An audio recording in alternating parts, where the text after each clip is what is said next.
என்னடா இந்த நிலைமையில வந்து நிக்கிற? டீ வியாபாரம் பண்றமா?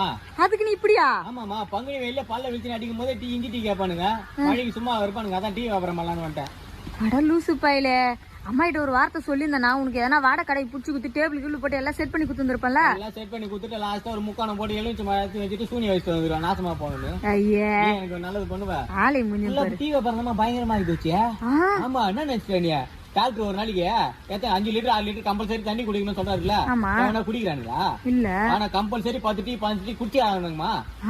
அப்பா அம்மா அண்ணன் தங்கச்சி சித்தி சித்தப்பா இது எல்லாம் இருந்து அனாதை இருக்கிறவனு இருக்குறான். ஆனா டீ குடிக்காம ஒருத்தவனு இருக்கு தெரியலமா அப்படின்ற. ஆமா, அது முன்னாடி தலைவலி வந்தா என்ன பண்ணுவானுங்க? பேது பிடிப்பானுங்க. இப்ப அதெல்லாம் கிடையாது. ஒரு 5 ரூபாய் டீ வாங்கி குடிச்சமா தலைவலி போயிடுச்சு. அது முன்னாடி பாத்ரூம் வரலாம் என்ன பண்ணுவீங்க? ஹாஸ்பிட்டல் ஓடுவீங்க. இல்லைன்னா வாழைப்பத்து எடுத்து 10 15 துணி தொப்பையை தள்ளாம தள்ளுவானுங்க. ஒரே ஒரு டீ தான். காலையில எழுந்திரிச்சு பாத்ரூம் கலக்கலா பல